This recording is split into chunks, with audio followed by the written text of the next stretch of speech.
list of notable dungeons. So Dunheim, which we do have video for, and Fallow's Hold. Now the Fallow's Hold, let's see here. So this one actually kind of has a little. Actually, Misty, do you see that Fallow's Hold? I'm on there. Okay, you know, I think we should read about this.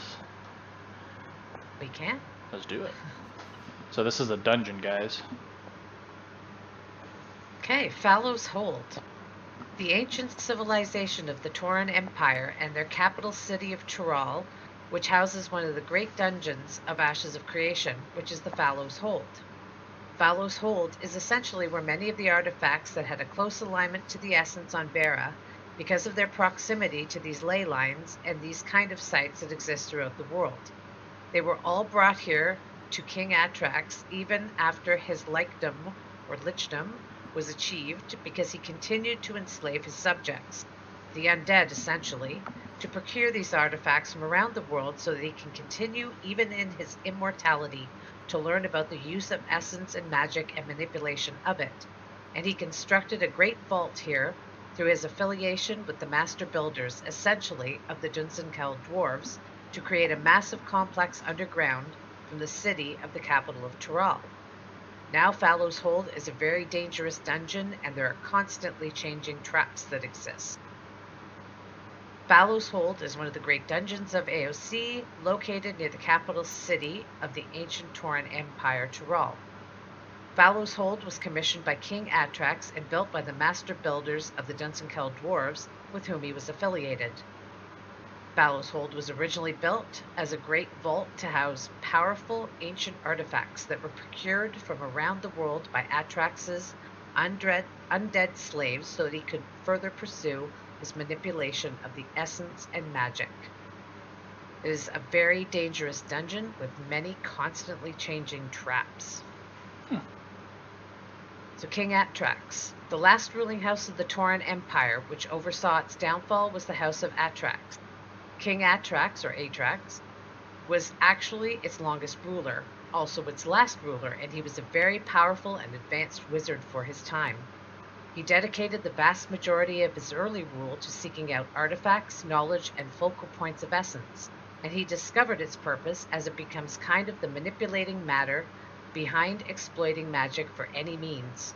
He became obsessed with the pursuit of that knowledge as a very accomplished wizard, and one of the ways he pursued that ever-longing yearning or learning was to try and achieve immortality. And in his pursuit of immortality, he discovered that manipulating the life force of a soul essentially is to greater increase your ability to focus the essence, because each person's soul acts as, in some way, shape, or form, a conduit of the essence across the planes. So that's essentially how the gods are capable of reaching into the material plane. One of the ways is through the souls of their divine beings, which are the four great races and their descendants. In his pursuit of immortality, he came across more dark applications of the essence, and in doing so, discovering these artifacts along the ley lines that are in Vera, he came into contact with forces that existed outside of the material plane in the void itself. Now these were unbeknownst to him, the ancients, as well the others, and manipulating that kind of contact. King Atrax began to manipulate the essence in a way that was trying to capitalize on everlasting life, on immortality. So in doing so, he came into contact with the ancients, and the ancients took advantage of this. Was their first contact with any of the divine races, actually, and this is what led the ancients to begin their pursuit of Vera, to start that process of the Harbingers eventually finding Vera and coming to the planet to pervert what the gods, the seven gods, had created through their second creation. Now the ancients kind of created this contact with Atrax through summoning rituals that Atrax had learned through manipulating the essence. And it was through these contact rituals that Atrax learned how to achieve immortality. But the ancients were deceptive in actually not informing Atrax how this would deform his conduit, his soul essentially, that exists with the essence. So he underwent a process of essentially likedom, where he was the first lich or like and first undead on Vera. And it was from him and his pursuit of immortality that undeath became a reality on Vera. And it was his subjects that suffered as a result of his desire to become immortal. So he began different rituals on his subjects, which allowed the undeath to propagate across the world in his population over time. So he would, before he became a like, he experimented. This is a weird sentence. So he would, before he became a like, he experimented on his citizens, and that's what really was the origin of the undead, and this undead, the ancients. One of the unique things about the ancients was in their discovery of how they could use the essence, and what the others taught them was they became immortal themselves. But they became immortal in a more pure form, essentially kind of akin to the godhood that exists among the pantheon, and that kind of prohibited them from encompassing this death component. But they did not teach that to King Atrax. So that kind of talks a little about the origins of the undeath on Vera and undeath in general. Well, there you go, guys. Some pretty good lore right there. He's a pretty bad dude. No? Yeah. King Atrax was the last and longest-serving ruler of the ancient Tauran Empire, which was one of the greatest and first civilizations on Vera. He was a powerful and advanced wizard for his time who dedicated the majority of his rule seeking out artifacts, knowledge, the focal points of the essence. He discovered its purpose, manipulating matter and exploiting magic for any means. His goal was to achieve immortality, and in this pursuit he discovered that manipulating the life force of a soul essentially increases one's ability to focus the essence, as each person's soul acts as a conduit of the essence across the planes of existence. In his pursuit of immortality, he came across other dark applications of the essence, and in doing so, he came into contact with forces that existed outside of the material plane, in the void itself. Unbeknownst to him, these were the ancients and the others who began manipulating that contact through summoning rituals that Atrax had learned in his studies of the essence. This contact prompted the ancients to begin their pursuit of Vera, which started the process of the Harbingers eventually finding Vera and coming to the planet to pervert what the seven gods had created in their second creation.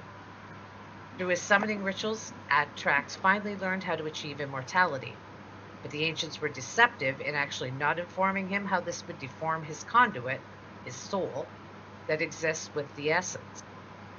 Atrax eventually underwent a process of becoming first like and first undead on Vera. It was from this pursuit of immortality that undeath became a reality on Vera. Atrax had begun different rituals on his subjects, which allowed the undeath to propagate across the world, causing suffering amongst his subjects.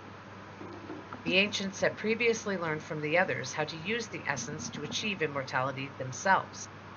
Unlike Atrax, they became immortal in a pure form, more akin to the godhood that exists among the pantheon, which prohibited them from encompassing this undeath component themselves. This pure form of immortality was not taught to King Atrax. After his likedom was achieved, Atrax continued to enslave his undead subjects, having them procure ancient artifacts from around the world so that he could further pursue his manipulation of the essence and magic. These artifacts were housed in the vault of Fallow's Hold, which is one of the great dungeons of AOC located near the capital of the ancient Tauran Empire, Tural. Yeah. Those are the ancient artifacts. Relics are achievements for a node that unlock over time.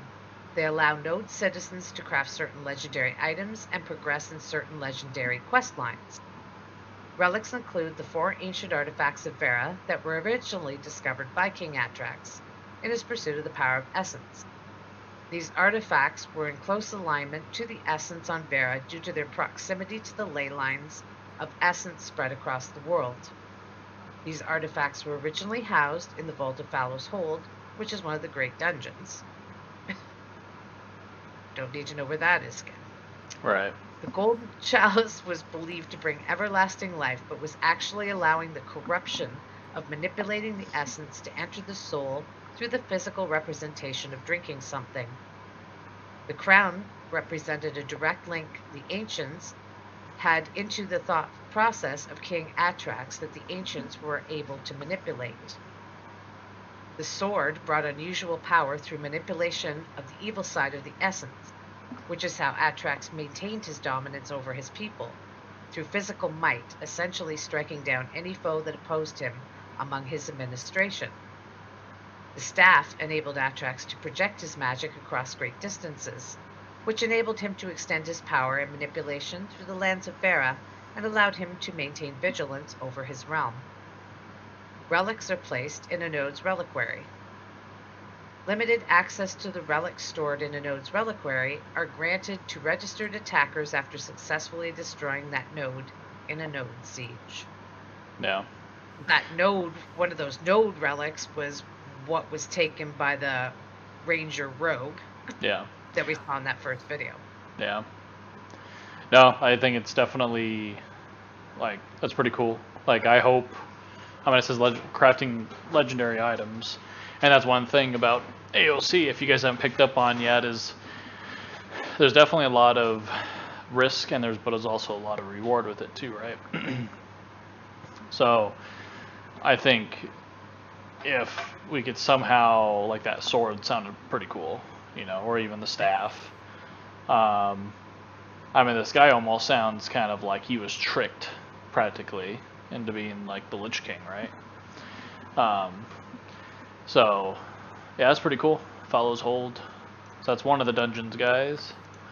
So it says also the node relics. This is a protective relic. So when you get one of those and you put it in your metropolis in the reliquary, it prevents attacks. But once it's stolen, which is what we saw in that first video, it enables a siege against the metropolis. So it has to be stolen, and then your metropolis can be sieged. Right. Yeah, no, that's gonna be pretty cool. Yeah. And the other one, which is Dunheim, which is just a Duner dwarven city. So that'll be the other dungeon. We do have that video after we get done with the dungeons here. Alright, so the Harbingers. I was actually wanting to know more about this because it was like, Harbinger, I think actually that was the first Reaper in Mass Effect, if I remember correctly.